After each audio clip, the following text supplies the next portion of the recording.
ઠીક છે, ચાલો આ વિષયને વિગતવાર સમજીએ. આપણને હંમેશા એવું શીખવવામાં આવે છે કે દુનિયા બદલવી હોય કે દેશનો વિકાસ કરવો હોય તો અબજો રૂપિયાનું રોકાણ જોઈએ. હા, સાચી વાત છે. મોટી ફેક્ટરીઓ અને ટેકનોલોજી જોઈએ. બરાબર. એટલે સિલિકોન વેલી જેવી આધુનિક ટેકનોલોજી જોઈએ અથવા કોઈ મોટી જાદુઈ વ્યવસ્થા જોઈએ. અત્યારના સમયમાં જ્યાં આર્ટિફિશિયલ ઇન્ટેલિજન્સ અને સ્પેસ ટ્રાવેલની વાતો થાય છે, ત્યાં જો એવો વિચાર રજૂ કરવામાં આવે કે આ આખો દેશ અને દુનિયા માત્ર 2 હાથની મહેનતથી બદલી શકાય છે. હા, માત્ર 2 હાથની મહેનત અને હૃદયની હિંમતથી, તો કદાચ કોઈને એ વાત બહુ જ જૂનવાણી લાગે. પણ આજે આપણી પાસે જે સ્ત્રોત છે તે આખી વાતને પલટી નાખે છે. એકદમ સાચું. અને આજના આ સઘન વિશ્લેષણનો વિષય બહુ જ રસપ્રદ છે. હા, ગુજરાતી સાહિત્યના અત્યંત પ્રખ્યાત કવિ નાથાલાલ દવેનું એક કાવ્ય છે, 7 કામ કરે ઈ જીતે. આ માત્ર કોઈ મોટિવેશનલ કવિતા નથી. આ દેશના અર્થતંત્ર, શ્રમનું ગૌરવ અને આત્મનિર્ભરતાનો એટલે કે એક આખો બ્લુપ્રિન્ટ છે. આપણું ઉદ્દેશ્ય આજે આ કાવ્યના એક એક શબ્દ અને તથ્યોને ઊંડાણથી સમજવાનો છે. અને આ વાત એકદમ સચોટ છે, કારણ કે જ્યારે આપણે આ કાવ્યના મૂળ લખાણ અને કવિના પરિચયનું વિશ્લેષણ કરીએ ને, ત્યારે સમજાય છે કે આ રચના માત્ર પરસેવો પાડવાની વાત નથી કરતી. તો બીજું શું છે આમાં? તે રાષ્ટ્ર નિર્માણનો એક અત્યંત મજબૂત દસ્તાવેજ છે. આ કાવ્ય એ વિચાર પર પ્રહાર કરે છે કે સાચી શક્તિ કોઈ મશીનમાં કે ઓફિસની ફાઇલોમાં છે. અરે વાહ! જુઓ, સાચી શક્તિ માનવીના બાવડામાં છે. અને આ વાત સમજવા માટે કવિના પોતાના જીવનનો વિરોધાભાસ સમજવો બહુ જ રસપ્રદ બની રહે છે. હા, આ કવિતા પાછળનું મગજ કોણ છે તે જાણવું ખરેખર આશ્ચર્યજનક છે. નાથાલાલ દવે. તેમની જન્મ તારીખ છે 3 જૂન 1912. હા, અને અવસાન 25 ડિસેમ્બર 1993ના રોજ થયું હતું. બરાબર. હવે ઘણીવાર સ્પર્ધાત્મક પરીક્ષાઓમાં આવા તથ્યો સીધા પૂછાતા હોય છે, પણ તેની પાછળની વાર્તા જાણવી જરૂરી છે. કવિ નાથાલાલ દવે સાહેબનો વ્યવસાય જોઈએ તો તેઓ ગુજરાત રાજ્યના શિક્ષણાધિકારી તરીકે ફરજ બજાવતા હતા. બિલકુલ. એટલે કે એજ્યુકેશન ઓફિસર, એક ઉચ્ચ સરકારી હોદ્દો, જેને આપણે વ્હાઇટ કોલર નોકરી કહીએ છીએ. હા, વ્હાઇટ કોલર નોકરી. તો અહીં એક મોટો પ્રશ્ન એ થાય કે જે વ્યક્તિ આખો દિવસ ફાઇલો, સરકારી મીટિંગો અને શિક્ષણની નીતિઓ વચ્ચે રહેતી હોય, તેમની કવિતાઓમાં આ ગામડાની ધૂળ, ત્રિકમ, કોદાળી અને શ્રમનો પરસેવો કેવી રીતે આવી શકે? આ બહુ જ વ્યાજબી શંકા છે. શું આ માત્ર એક બૌદ્ધિક કલ્પના હતી? ના ના, અહીં સૌથી આકર્ષક બાબત એ છે કે તેનો જવાબ તેમના મૂળિયામાં છુપાયેલો છે. એ કેવી રીતે? જુઓ, ભલે તેઓ ગુજરાત રાજ્યના શિક્ષણાધિકારીના ઉચ્ચ પદ પર હતા, પરંતુ તેમનો જન્મ ભાવનગર જિલ્લાના ભુવા ગામમાં થયો હતો. ઓહો, એટલે ગામડા સાથે સીધો નાતો. હા, 1912ની સાલમાં જન્મેલા આ સર્જકે પોતાનું બાળપણ એવા સમયમાં વિતાવ્યું હતું જ્યારે ભારત આઝાદી તરફ ડગલા માંડી રહ્યું હતું. અને તે સમયે ગામડાઓ ભારતના અર્થતંત્રનો શ્વાસ હતા. બરાબર છે. બાળપણથી જ તેમણે ગ્રામ્ય જીવન, ખેડૂતોની હાડમારી અને પ્રકૃતિ સાથેનો સીધો નાતો જોયો હતો. આ ઉચ્ચ હોદ્દો અને ભીતરી ગ્રામ્ય સંવેદનાનો જે વિરોધાભાસ છે ને, તે જ તેમની કવિતાને વિશેષ બનાવે છે. એટલે તેઓ કોઈ ડ્રોઈંગ રૂમમાં બેસીને ખેતરની કલ્પના નહોતા કરતા? બિલકુલ નહીં. તેમણે એ જીવન જીવ્યું હતું. એટલે જ કદાચ તેમની કૃતિઓમાં આટલી જમીની વાસ્તવિકતા દેખાય છે. સાહિત્યના અભ્યાસુઓ માટે તેમના કવિતા સંગ્રહોની યાદી બહુ મહત્વની છે. જો આપણે તેમના પુસ્તકો પર નજર કરીએ તો કાલિંદી, જહાનવી, અનુરાગ. હા, અને પિયાબિન, ઉપદ્રવ, મહેનતના ગીત. બરાબર. પછી ભૂદાન યજ્ઞ, સોનાવરણી સીમ, હાલો ભેરુ ગામડે અને મુખવાસ. આ પૂરી યાદી છે. આ યાદીમાં એક બહુ જ સ્પષ્ટ વિભાજન જોઈ શકાય છે. સાચી વાત. કાલિંદી અને જાનવી જેવા નામો પ્રકૃતિ અને નદીઓ સાથે જોડાયેલા છે, જ્યારે અનુરાગ અને પિયાબિન માનવીય સંવેદનાઓ દર્શાવે છે. પણ પછી તરત જ ટ્રેક બદલાય છે. હા, બરાબર નોંધ્યું. આ જ્ઞાનને જો આપણે પરીક્ષા માટે વર્ગીકૃત કરીએ તો તેમના ઉત્તરાર્ધના સર્જનોમાં ગ્રામ્ય જીવનનો પુકાર સ્પષ્ટ સંભળાય છે. જેમ કે સોનાવરણી સીમ. બિલકુલ. અહીં સોનું એટલે કોઈ ધાતુ નહીં, પણ ખેડૂતના પરસેવાથી પકવેલો પાક જ્યારે પીળો પડીને લહેરાય છે ત્યારે તે સોના જેવો જ મૂલ્યવાન છે. અરે વાહ, બહુ સરસ ઉપમા છે. અને હાલો ભેરું ગામડે અને ભૂદાન યજ્ઞ આ શીર્ષકો જ દર્શાવે છે કે તેઓ જમીન અને ખેડૂત અધિકારો સાથે કેટલા જોડાયેલા હતા. એટલે જો નાથાલાલ દવેની કવિતાઓની મુખ્ય વિશેષતાઓ તારવવી હોય તો કઈ હોઈ શકે? તેમાં 3 બાબતો સૌથી વધુ પ્રબળ છે. પહેલું, પ્રકૃતિચિત્રો, એટલે કે કુદરતનું આબેહૂબ વર્ણન. બીજું, ગ્રામચિત્રો, એટલે ગામડાના જીવનની જીવંત તસવીરો. અને ત્રીજું, સૌથી અગત્યનું લક્ષણ છે ગેયતા. ગેયતા એટલે મધુરતાથી ગાઈ શકાય તેવો લય. હા, બરાબર. પણ આ ગેયતાવાળો મુદ્દો થોડો રસપ્રદ છે. શ્રમ અને મહેનતની વાત કરતી કવિતામાં મધુરતા અને લયનું શું કામ? સામાન્ય રીતે મહેનતની વાત તો કઠોર હોય છે ને? આ બહુ જ સરસ પ્રશ્ન છે અને આનો સીધો સંબંધ શ્રમજીવીઓના મનોવિજ્ઞાન સાથે છે. અચ્છા. જ્યારે લોકો ખેતરમાં કે કોઈ મોટા બાંધકામ સાઇટ પર સામૂહિક શ્રમ કરતા હોય ત્યારે એકધારી મહેનતથી થાક લાગે છે. આ થાક ભૂલવા અને એકબીજાના તાલમાં તાલ મિલાવીને કામ કરવા માટે શ્રમગીતો ગાવાની પ્રથા સદીઓ જૂની છે. ઓહો, એટલે કવિએ ઇરાદાપૂર્વક આ રચનાને ગીત સ્વરૂપ આપ્યું છે. બિલકુલ, જેથી કામ કરતો મજૂર તેને ગણગણી શકે. લયબદ્ધતા એ શ્રમને ઉત્સવમાં ફેરવી નાખે છે. વાહ, આ મનોવૈજ્ઞાનિક પાસું ખરેખર અદ્ભુત છે. તો આ બધાનો ખરેખર અર્થ શું છે? ચાલો આજના આપણા કેન્દ્રીય વિષય એટલે કે કામ કરે એ જીતે કાવ્યના મૂળ સિદ્ધાંત પર આવીએ. ચોક્કસ. કાવ્યની શરૂઆત જ બહુ જ જબરદસ્ત પંક્તિથી થાય છે. કામ કરે ઈ જીતે રે માલમ, આવડો મોટો મલક આપણો, બદલે બીજી કઈ રીતે? હવે એક સામાન્ય વાચક તરીકે પ્રશ્ન એ થાય કે કવિ વારંવાર આ માલમ શબ્દનો પ્રયોગ કેમ કરે છે? અને આટલો મોટો દેશ માત્ર નસીબથી કેમ નથી બદલાતો? જુઓ, આખી કવિતાનો આધારસ્તંભ જા માલમ અને કાર્યકારણ એટલે કે કોઝ એન્ડ ઇફેક્ટના સિદ્ધાંત પર ટકેલો છે. બરાબર. માલમનો મૂળ અર્થ થાય છે વહાણ હાંકનાર, દિશા બતાવનાર અથવા માર્ગદર્શક. તોફાની દરિયામાં જ્યારે વહાણ ફસાયેલું હોય ત્યારે માલમ જ તેને યોગ્ય દિશા બતાવીને કિનારે લાવે છે. એટલે અહીં દેશને એક વહાણ તરીકે દર્શાવવામાં આવ્યું છે? એકદમ સાચું. અહીં કવિ કોઈ નેતા, રાજા કે સરકારને દેશરૂપી નૈયા પાર લગાવવાની જવાબદારી નથી સોંપતા. તેઓ દેશના પ્રત્યેક નાગરિકને, ખેડૂતને, મજૂરને માલમ ગણે છે. અરે વાહ! એટલે સામાન્ય માણસ જ સાચો માલમ છે. હા, અને જ્યાં સુધી કારણ અને અસરની વાત છે, કવિનો આર્થિક અને સામાજિક સિદ્ધાંત બહુ સ્પષ્ટ છે. કારણ છે પરિશ્રમ અથવા કામ. હા, જો પરિશ્રમ કરવામાં આવશે તો જ તેની અસર રૂપે જીવનમાં જીત મળશે અને આ આખો મલક એટલે કે દેશ બદલાશે. કવિ માને છે કે માત્ર વાતો કરવાથી દેશનું ભાગ્ય નથી બદલાતું. એટલે કે અર્થતંત્રમાં જે આપણે બોટમ અપ એપ્રોચ કહીએ છીએ કે પાયાના માણસથી બદલાવ શરૂ થાય, એ જ વાત અહીં દેશી ભાષામાં મૂકવામાં આવી છે. બિલકુલ. કવિતામાં કવિ પરિશ્રમને હાથ એટલે કે બાવડાની નીપજ કહે છે. પણ માત્ર શારીરિક તાકાતથી તો કોઈ રાષ્ટ્ર મહાસત્તા ન બની શકે ને? સાચી વાત છે. ઇતિહાસ સાક્ષી છે કે માત્ર મજૂરી કરવાથી જ દેશ બદલાઈ જતો નથી. તો શું કવિએ કોઈ અન્ય શરતો પણ મૂકી છે? હા, બિલકુલ મૂકી છે. કવિ માત્ર શારીરિક શ્રમ પર અટકતા નથી. તેઓ જાણતા હતા કે દિશાહીન મજૂરી એ ગુલામી છે. રાષ્ટ્ર નિર્માણ માટે શારીરિક મહેનત સાથે અન્ય 2 તત્વો ઉમેરવા પડે. કયા 2 તત્વ? પહેલું તત્વ છે હૈયાના ખમીર. ખમીર એટલે માત્ર ઉત્સાહ નહીં, પણ હૃદયની તાકાત, અડગ મનોબળ અને કોઈપણ પરિસ્થિતિ સામે લડવાની હિંમત.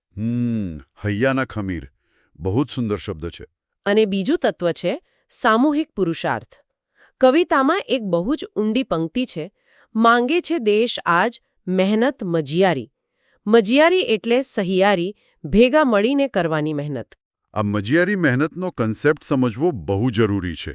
આજે જ્યારે બધું જ વ્યક્તિગત થઈ ગયું છે, દરેક જણ પોતાના લેપટોપમાં જ વ્યસ્ત છે, ત્યારે આ સામૂહિક પ્રયાસની વાત ક્યાંક ખોવાઈ ગઈ છે. અને દેશના વિકાસ માટે આ સૌથી મોટી જરૂરિયાત છે. સાચી વાત. તમે એક વ્યક્તિના પ્રયાસથી એક નાનું ઘર બનાવી શકો, પણ જ્યારે આખા દેશની વાત હોય, નદીઓ પર બંધ બાંધવાના હોય, રસ્તાઓ બનાવવાના હોય, ત્યારે હજારો લોકોએ એકજૂટ થઈને કામ કરવું પડે છે. બરાબર છે.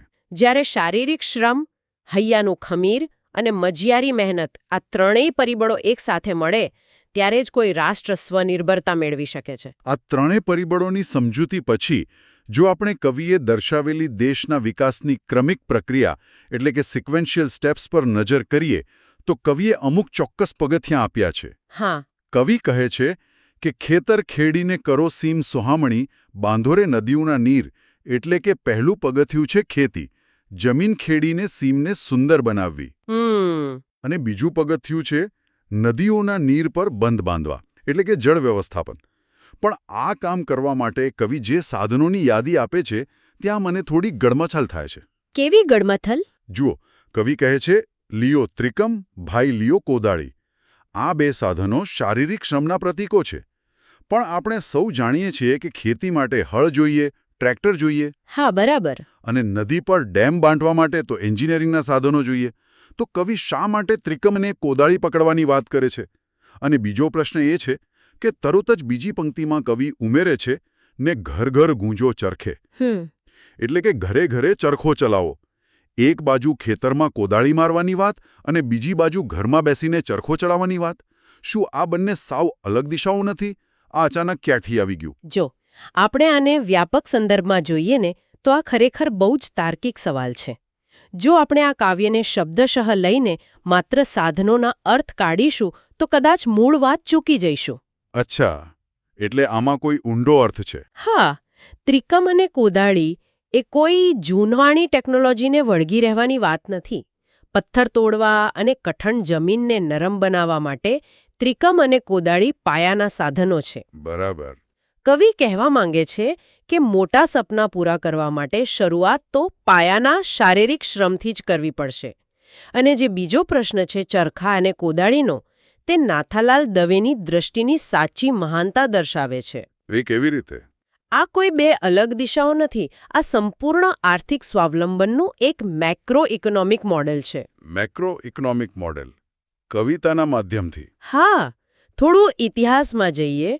1950 અને 60ના દશકામાં જ્યારે ભારત નવું આઝાદ થયું હતું ત્યારે દેશ સામે બે સૌથી મોટા પડકારો હતા: અન્ન અને વસ્ત્ર. હા, રોટી અને કપડાં. બિલકુલ.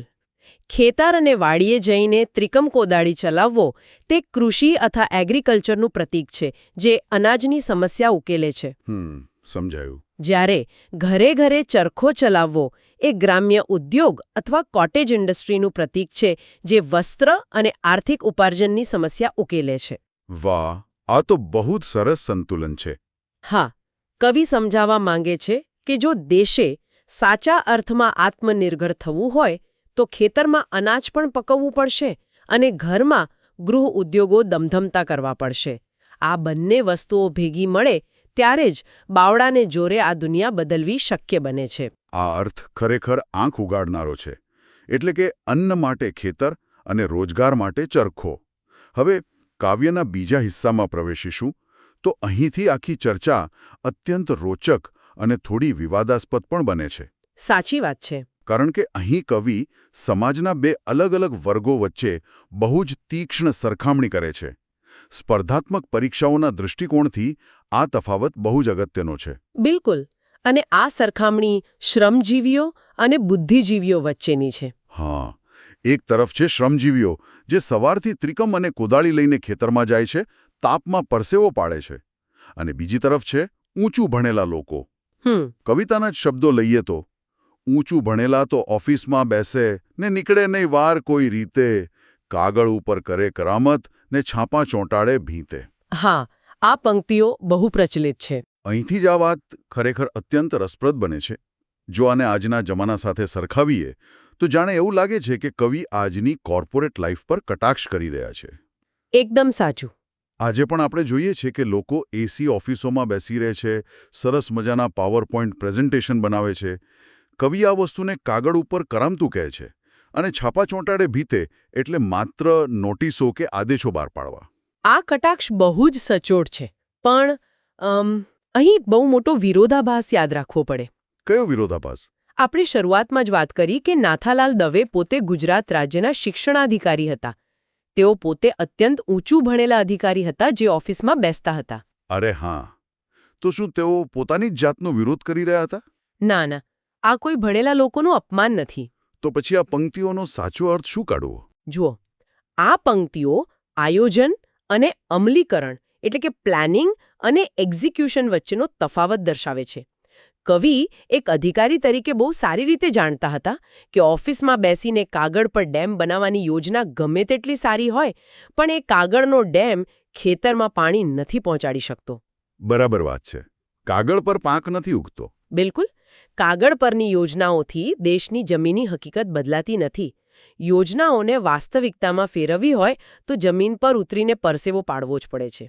એટલે બુદ્ધિજીવીઓનો પ્લાનિંગ જરૂરી છે, પણ તેમાં શ્રમજીવીઓનું યોગદાન ભળવું જોઈએ. હા, જ્યાં સુધી શ્રમ ન ભળે ત્યાં સુધી તે કાગળ પરની કરામત જ બની રહે છે.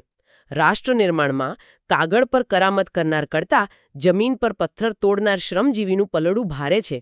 આ સમજૂતીથી કવિતાનું આખું પરિપ્રેક્ષ્ય જ બદલાઈ જાય છે. આ માત્ર કોઈ મજૂરો માટેનું ગીત નથી. આ તો સિસ્ટમમાં રહેલી ખામીઓ પરનો પ્રહાર છે. એકદમ સાચું. હવે જો આ કાવ્યની સાહિત્યિક શૈલી અને ભાષાની વાત કરીએ તો કાવ્ય વાંચતા સમજાય છે કે તેમાં શુદ્ધ ગ્રામ્ય, કે જેને આપણે તળપદી ભાષા કહીએ છીએ, બરાબર, તેનો ભરપૂર ઉપયોગ થયો છે. હા, જેમ કે નદ્યું કરામતું. બરાબર. નદીઓ માટે નદીયું, કરામતો માટે કરામતું, નજર માટે નજરું અને પ્રદેશ માટે મલક. એક શિક્ષણાધિકારી શુદ્ધ સાહિત્યિક ગુજરાતી લખી શકતા હોવા છતાં તેમણે જાણી જોઈને તળપદી ભાષા કેમ પસંદ કરી હશે? કારણ કે ભાષા એ માત્ર માધ્યમ નથી, ભાષા એક ઓળખ છે.